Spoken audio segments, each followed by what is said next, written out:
Hello, everybody. Um, Today, I just want to talk about um, living in the moment and the right attitude to give to that. And part of this conversation uh, I'm going to be having with you is spawned from um, somewhat of a visualization, uh, something that came to me um, in the last maybe couple days or so, where I was realizing that um, my life has, I've always been creating, that I never really had to consciously do that. There's a larger part of me that's always been creating. And the only thing that I have ever had to do was to allow myself to experience my life. That was it. That's really all I needed to do. Um, and the more I resisted what was in my life, then I pushed away whatever was supposed to be manifested for me. And the more that I eventually allowed whatever was in my life to be there, then I was able to go to the next step. Um, it's almost as if reality is like a stream of things coming to you. So, if, for example, um, you wanted um, to find the perfect mate, or I'll use that as an example, and through different contrasts that you've had in life, you've been able to decipher what you don't want. So you've really been able to be very specific about what you do want, and you wanted that. Then there has to be an acceptance of where you are as an essential step to get to that perfect person. Meaning, right where you are without that person is the step that you need to be at right now, and an acceptance of that. No resistance to where you are, and no thought about finding that other person, because that's not your job. Your job is not to create. Your job is to allow creation to happen through you. Through you. It's the manifestation is happening, but it can only happen if you're in a state of allowance. So it's an acceptance of this current moment that is the most important thing in your life at this time.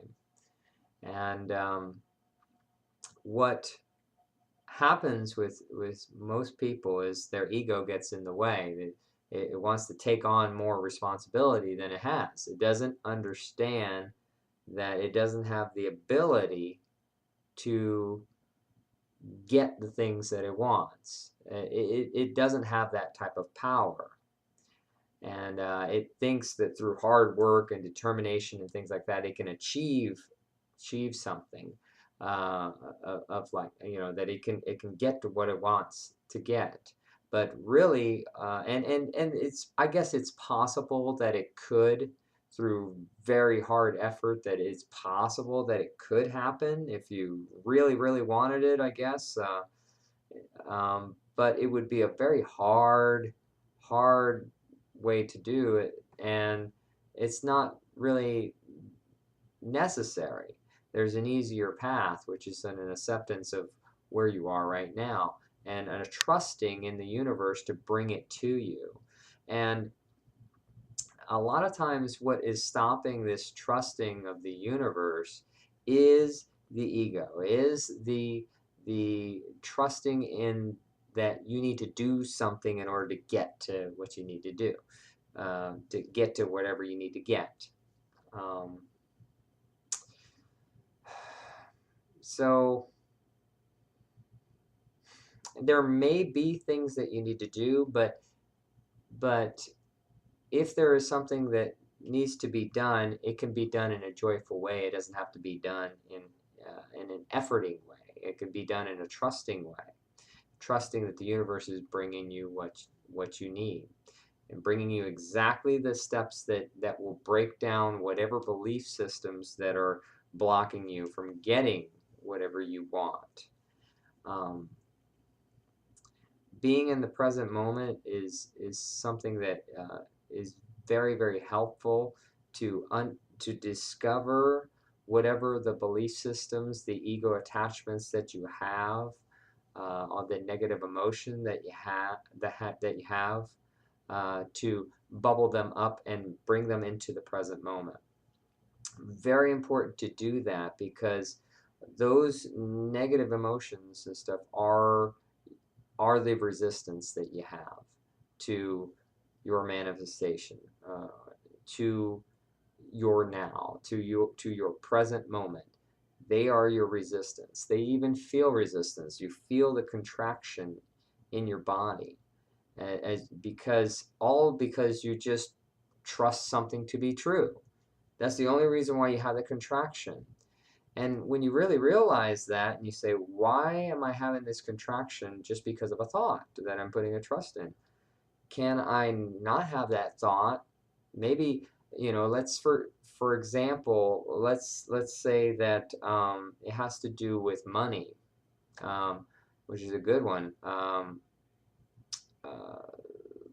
let's say, you have a credit card bill, and you don't like the fact that you have a certain balance on it. And so when you swipe your card because you need to use it, you just feel that clenching, that, oh, I don't want to use it, but I know I should, because I don't really want to spend the money on somewhere else, so I'll use it. And you get that crunch, feeling the tension. There's really no need to have that. Can you not have that feeling of tension and still make intelligent decisions? Your ego will say, no, you can't. I need to give you this negative feeling in order for you to do the right thing. And that is where there's a discord between the higher mind, which knows better, and the ego mind, which thinks it's in charge. It thinks it knows best. But it has such a small, limited view of everything. And it can't possibly know all the different avenues in which abundance can come to take care of, for example, this credit card bill, so that this little small charge that whatever you have used is such an insignificant thing that you could just possibly do that, and then all of a sudden next week you all of a sudden come into a lot of money, and then that credit card bill is gone. So was that little charge anything to feel all tensed up about? No, it wasn't. So maybe that's not what happens. Maybe you have that credit card bill for a long time, and you don't know what's going to happen. But the point is, you don't need to feel that tension just to make an action, just to make a decision. You can actually, I would say that you could probably make a more clear and educated decision if you don't have that negative feeling, that negative tension while you're making the decision. It allows things to flow so much easier. So when you feel the tension, when you feel that, and the only way you're going to be able to feel that really is to have enough presence to be able to notice when you are having those tense moments. And you're going to have a lot of them throughout the day for things you won't even know why you're having a tense moment. You're like, what is that coming from? That weird feeling in my body. It's very important to find uh, some type of technique in order to stay present.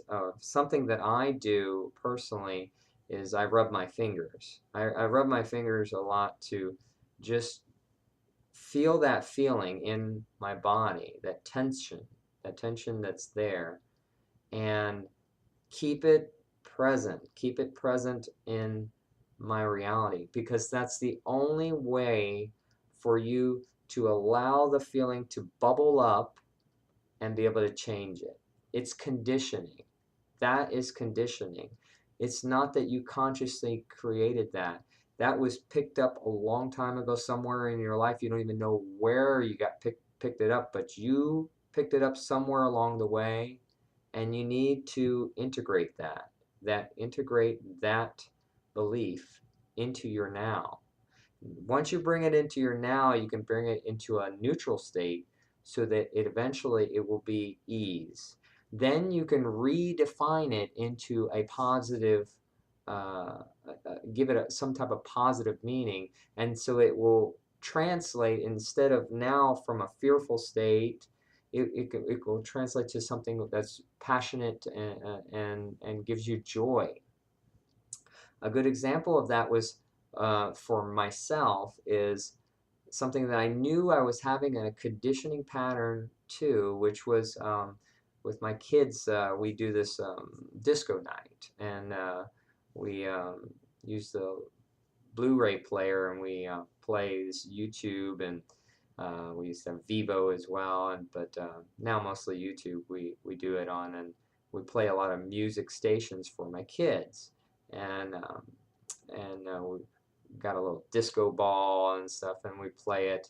And I would find that as I was doing it, I was feeling this negative emotion for no good reason at all. No good reason.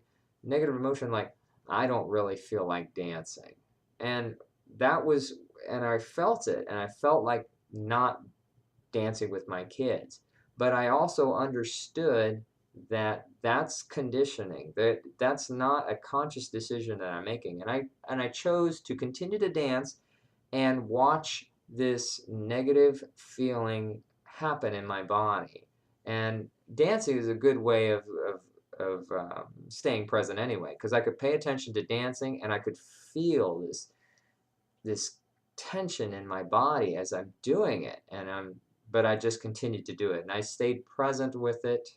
And now I find there's this ease and there's this fun that happens when I do this with my kids. My kids love it, and it's one of the more joyful things that I do with my kids now, is just have this disco night.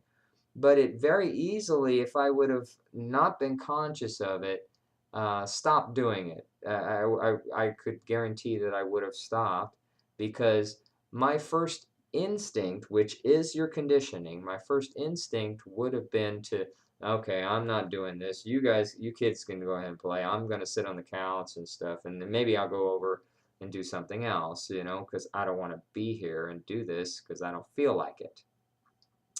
And that was the conditioning pattern. Would have never been able to find that out had I not had this practice of being present in my reality. So I just want to kind of interrelate these two things that are very important, that I just kind of really realize, which is recognizing that the present moment is the step that you need to take to get to where you want to be. In the example of my kids, that feeling of negativity, I needed to experience, and I needed to experience it in the now in order to achieve that better feeling of feeling joy and happiness. While I'm dancing with my kids, I wanted, I have this negative feeling where I don't want to be feeling this way while I'm doing this with my kids. An old conditioning pattern would have said, I need to just stop doing this. But the real thing is, you need to experience that. You need to bring it into your present moment, and go through that. Accept the present moment as it is, and for all the things that you're feeling, accept whatever is happening as the stepping stone to get to where you need to be, and acknowledge it and bring it into the present moment where everything can be changed. And I could probably go on and more about this, but I think I'll just stop right there. So thank you everyone for watching, and take care.